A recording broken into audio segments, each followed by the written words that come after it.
اچھا، رمضان میں لوگ اکثر پوچھتے ہیں بلڈ ٹیسٹ وغیرہ کرانے کا مسئلہ، لیبارٹریز جاتے ہیں، بلڈ نکالنا پڑ رہا ہے، تو خون نکلوانے سے یہ بالکل جائز ہے اور اس سے روزہ باطل نہیں ہوتا، اس سے کوئی فرق نہیں پڑتا کتنا بھی خون نکال لیا جائے۔ اسی طریقے سے حالت روزہ میں شوگر بھی چیک کی جا سکتی، ظاہر ہے اس میں بھی بلڈ نکالا جا رہا ہے۔ اچھا، شوگر کے مریض کے لحاظ سے بھی یہ ہر شوگر کا مریض ذرا الگ ہے، ہم کی کوئی ایک حکم سب پہ مریضوں پہ نہیں لگا سکتے۔ بہت سے مریض ایسے ہیں، کتنی ویب سائٹس موجود ہیں، کتنے ڈاکٹروں کے ٹی وی پروگرامز آتے ہیں کہ کون کون سی احتیاطیں رکھ کے جو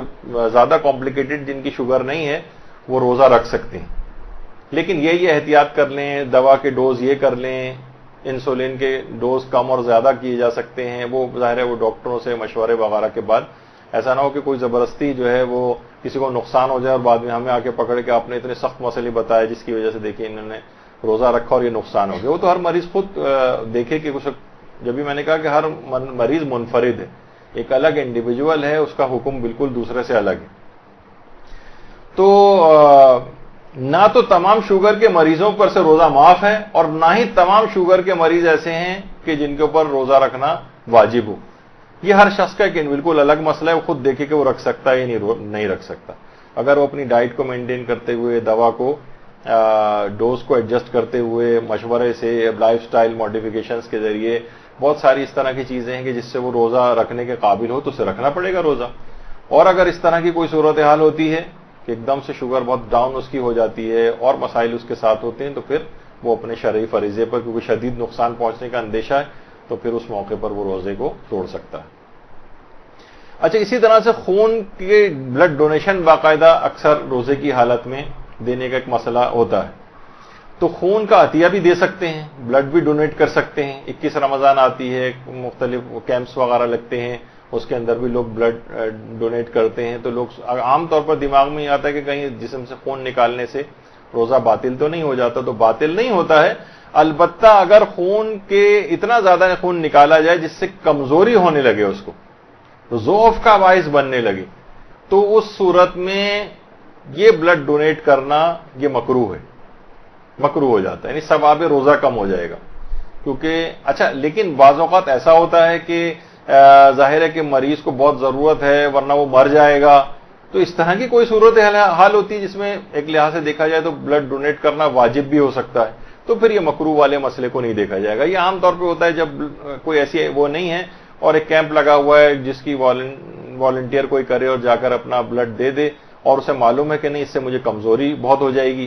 تو اس کے لیے پھر کراہیت رکھتا ہے۔ لیکن بہت سے لوگوں کو نہیں ایسا کوئی مسئلہ ہوتا تو وہ ان کے لیے مکروہ بھی نہیں۔ اچھا، بلڈ ڈونیشن کے ساتھ ساتھ ایک اور چیز بھی ہے، بہت سے علاج ایسے ہیں جیسے ہجامہ کروانا، کپنگ جسے کہتے ہیں، یہ بھی اگر خون اس کے جسم سے نکلنے سے کمزوری کا باعث بنے تو ہجامہ کروانا بھی مکروہ ہو جائے گا۔ بلڈ ڈونیشن کا تو آپ نے سن لیا، یعنی ہر وہ طریقہ، لیکن عام طور پر خون کے جو ٹیسٹ کروائے جاتے ہیں اس میں اتنا کم بلڈ لیا جاتا ہے کہ اس سے کوئی کمزوری وغیرہ نہیں ہوتی۔ البتہ بہت سے ایسے وہمی ٹائپ کے بھی ہوتے ہیں کہ ذرا سا 5 cc بھی بلڈ نکال لیا جائے تو کہتے ہیں پتہ نہیں کتنا نکال لیا اور بے ہوش ہونے لگتے ہیں اسی وقت، تو وہ اس طرح کے وسواسی افراد کی بات نہیں ہو رہی، لیکن عام طور پر جسم سے اتنی مقدار میں ایسا خون نکلنا جو کمزوری کا باعث بن جائے، یہ حالت روزہ میں مکروہ۔ اور قطع نظر اس کے، ابھی میں اس کے فقہی احکام پہ تو ہم کافی تفصیلی کلاس زنجیر زنی اور قمع زنی کے موضوع کے اوپر ایک لے چکے ہیں، وہ ہر مجتہد کے اپنے اپنے مقلد جو ہے اپنے اپنے مجتہد کے مسئلے کے اوپر عمل کرے، لیکن ویسے کہ عام طور پر زنجیر زنی وغیرہ کے اندر وہ اس میں بھی خون اتنا معمولی نکلتا ہے کہ وہ کمزوری کا باعث نہیں، یعنی اس لحاظ سے اس مسئلے سے قطع نظر کہ کچھ مراجع اس کو منع کرتے ہیں، کچھ جائز قرار، وہ والی چیز ابھی ہم نہیں کر رہے، ابھی صرف خون جسم سے نکالنے کی بات کر رہے ہیں۔ تو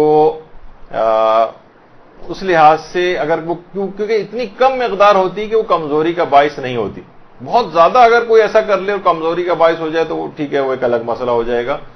لیکن اس میں بھی عام طور پر اتنا خون نہیں نکلتا۔ تو اس میں معیار یہ ہے کہ اتنا خون جو کہ کمزوری کا باعث بنے وہ مکروہ ہے، برحمتك يا أرحم الراحمين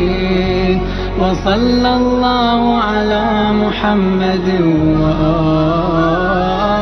الطاهرين